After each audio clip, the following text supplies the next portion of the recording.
প্রিয় দর্শক, আজকের আলোচনার বিষয় সায়াটিকা। সায়াটিকা হলো কোমরের নিচ থেকে শুরু হয়ে নিতম্ব ও পায়ের পিছন দিক দিয়ে নেমে আসা সায়াটিক নার্ভের প্রদাহ বা জ্বালাপোড়া।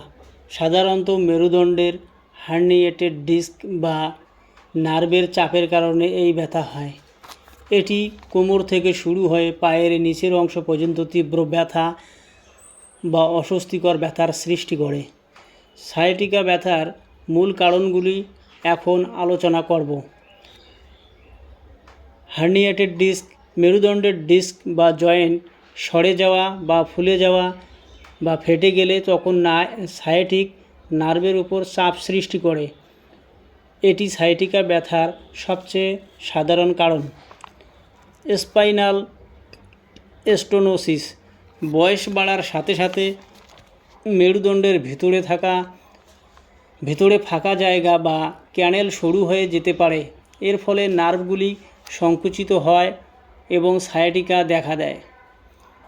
স্পন্ডিলোলিস্থেসিস, মেরুদণ্ডের একটি হাড় যখন তার নিচের হাড়ের উপর পিছলে সরে যায় তখন নার্ভের গোড়ায় চাপ পড়ে এবং এই ব্যথা শুরু হয়।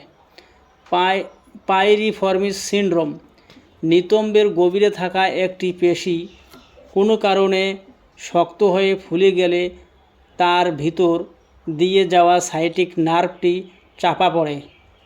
হাড়ের বৃদ্ধি, আর্থ্রাইটিস বা বয়সজনিত কারণে মেরুদণ্ডের অতিরিক্ত হাড় বৃদ্ধি পেলে তা নার্ভের উপর চাপ তৈরি করে।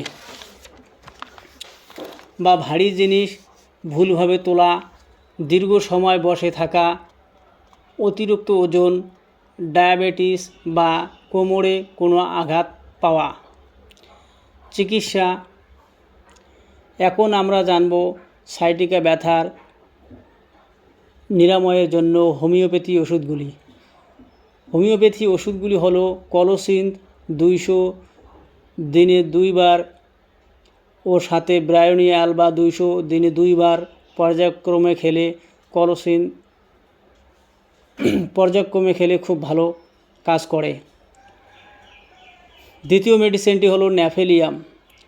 তখনই খাবেন যখন সায়াটিক নার্ভ যতদূর পর্যন্ত গিয়েছে ততদূর পর্যন্ত ব্যথা করে, অর্থাৎ কোমর হইতে ব্যথা আরম্ভ হইয়া শেষ সীমা পায়ের গোড়ালি পর্যন্ত ভীষণ ব্যথা করে ও সাথে অবশ ভাব থাকে,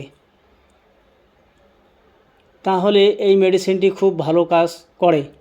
রাস্টক্স 200, যখন দেখবেন কোনো রোগী কোনো ভারী জিনিস তোলার জন্য কোমরে টান পড়ে, এই ব্যথা শুরু হয়, তখন তাকে রাস্টক্স দিলে খুব ভালো কাজ করে। রুটা তখনই দেব আঘাতজনিত কারণে এই ব্যথা হলে এই মেডিসিনটি খুব কার্যকর। ও এই মেডিসিনগুলির সাথে বায়োকেমিক মেডিসিন ম্যাকফস 12x ও ক্যালিফস 12x 4টি করে ট্যাবলেট খেলে খুব ভালো ফল পাবেন।